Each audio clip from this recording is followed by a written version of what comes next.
A parcel has arrived for the Alfa Romeo.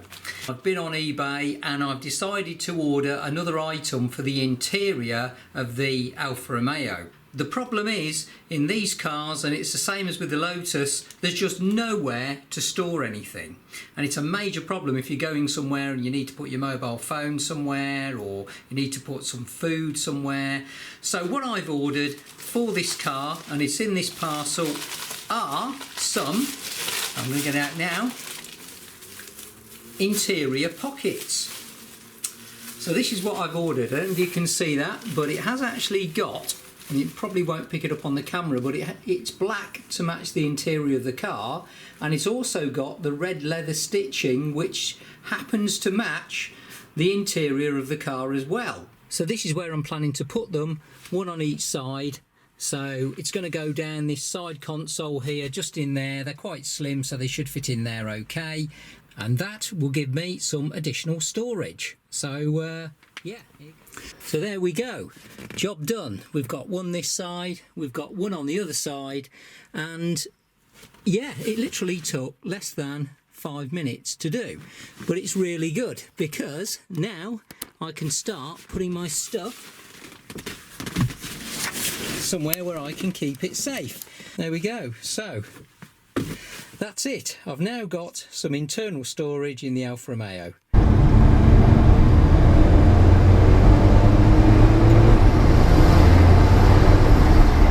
It's just gone 5:30 in the morning.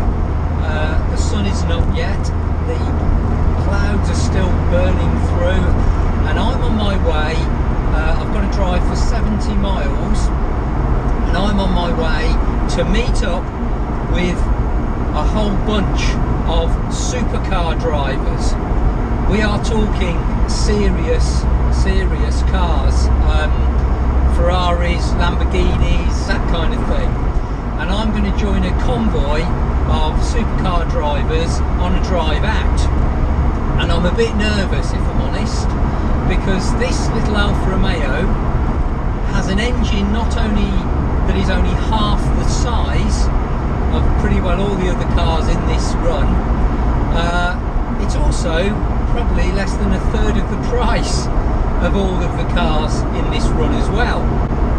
But I have got faith, because whilst it might have the smallest engine, it really has got a lot of performance.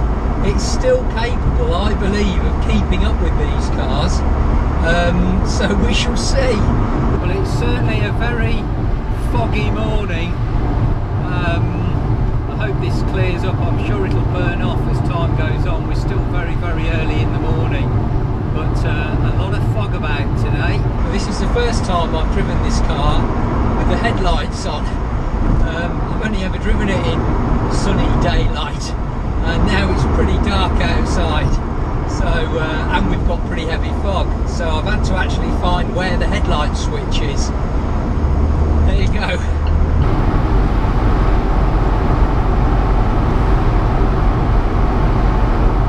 I wonder what kind of people set off at 5:30 in the morning on their weekend off for a hobby. People who like to go fishing, they set off at 5 in the morning. In fact, I knew somebody who set off at even 4 in the morning. I can't think why you would want to get up at 4 in the morning to go and sit by a lake. What a beautiful morning. Time to put the sunglasses on. It's 7 o'clock in the morning and the sun is up. It's absolutely beautiful outside. The clouds have finally started to burn off, and it looks like it's going to be a really good day. Good, we've finally arrived, and they've given me my own radio. I was a bit worried because I didn't have any kind of radio contact, so I've been given a radio now. That's good, in case I get lost. Some awesome cars here.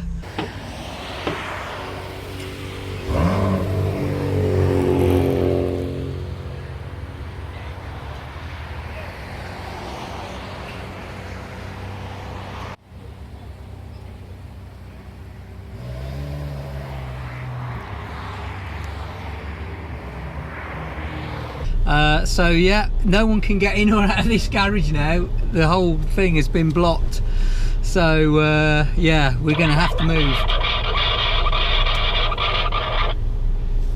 And I can't understand anything coming through the radio either. It's all very squelchy. Here we go. Here we go, guys. This is it then.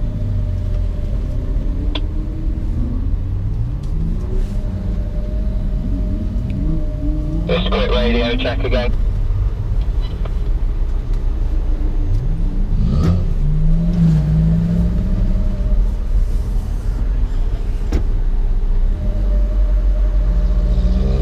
Okay, we've got a right turn coming up towards Granby.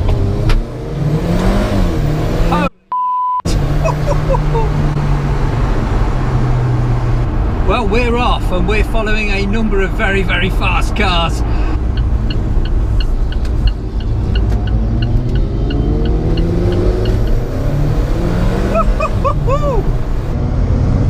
These roads are really, really tight. Well, we've got a tank full of fuel and the weather is good and the roads are clear. You have got to be on it on these roads, I'm telling you. Holy crap. Yeah, that is the great thing about this. When you've got a whole load of cars in front of you on these very thin roads, it's unlikely that you're going to get anyone coming the other way before you, if you know what I mean. So that's sort of creating a clear road for me.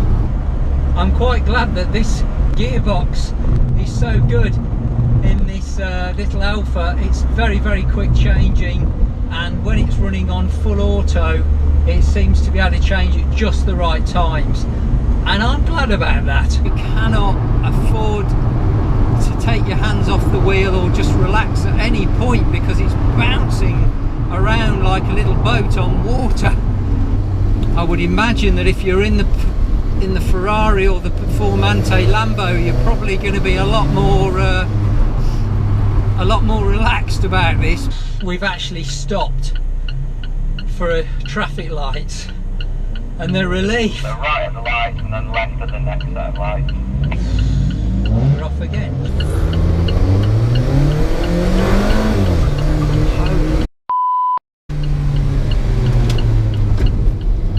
God, trying to keep up with these guys is. I've only got one car behind me, which happens to be a Ferrari 458, so he's not going to have much trouble keeping up. You can hear them shooting off here.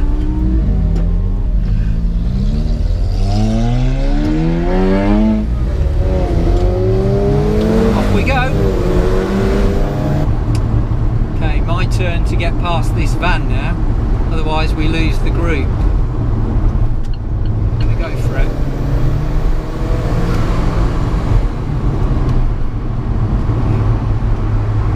There is a guy here in a McLaren with his son. I would definitely not come here and bring my daughter, partly because I think he would frighten her to death, but mainly because when she gets home she would tell her mum. I can honestly say it's quite frightening driving this Alfa. It's just so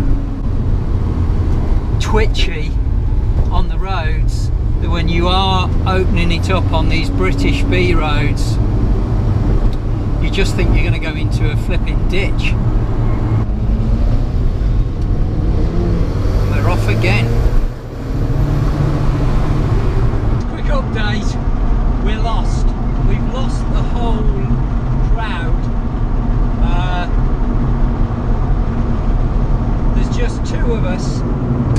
Thank goodness the guy in a Ferrari in front of me, and he seems to know the area and he knows where we're going, so I'm going to follow him, and we're going to try and find them again by going back to the original rendezvous point.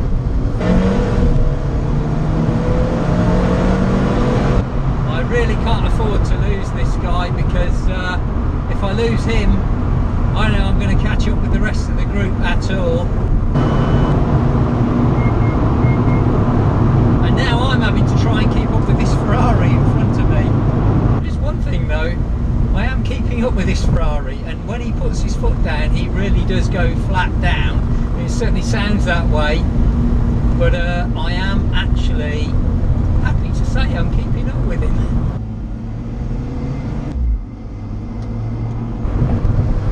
Woo. This is fun now though. Here, have a look.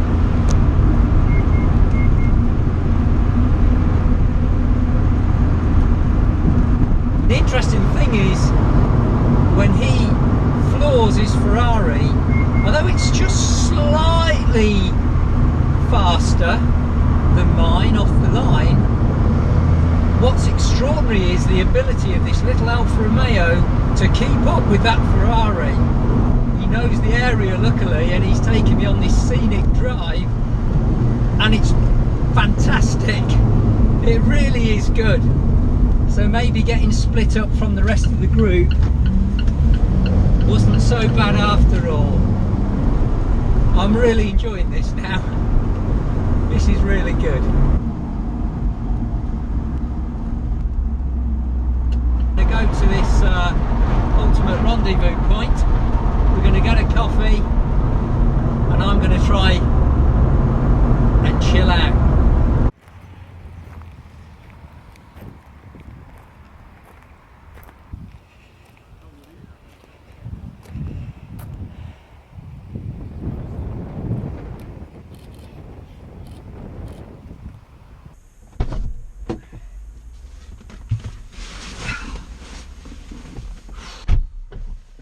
So, having driven this Alfa Romeo 4C for the last 2.5 hours, following and trying to keep up with Ferrari 458 Italias, Lamborghini Performantes, Aerial Atoms, what have I actually learned about this car? Well, on a positive side, it's definitely fast enough to keep up with those cars. Yes, I was pushing it to the limit at times when we were accelerating, but amazingly it held its own. It really did keep up with those cars, and also it has the same sort of road presence as those cars as well, which is also amazing, given that this car is only what, half the engine size, and certainly well less than half the price of those others. On the negative side though, what have I learnt about this car? It's very, very scary to drive at speed on back roads and B roads. The Alfa Romeo specialist, where it's going to have a service, said to me that they can tweak the suspension and the steering setup to make it more stable, and that definitely needs to be done. It's also pretty noisy and pretty raw in here as well. It does get very, very noisy. But overall, the only other thing which it lacks, which I've realised compared to those other cars, is noise. When you fire it up or when you rev it, it really doesn't have anything like the growl and the sound that all of those other cars put out. Although you can get other exhausts that go on this, and I know Alfa Romeo do actually supply these with, if you wish, with an Akrapovic exhaust, I really can't see how you could get the kind of sound that you get out of those cars from a 1750 turbocharged engine. So that's the only so those are some drawbacks. All in all though, it's a really fun car. It still really is a fun car to drive. It's great, far more so when you're enjoying country roads at your own pace, and you're just sort of going along at a nice steady flow without having to try and push the car too hard. That really is a secret to enjoying this car. Anyway, I'm absolutely shattered now. I've been up since 5 o'clock this morning, and it's time to go home, and I will be doing that at a nice steady pace. Hope you enjoyed the video. catch you soon.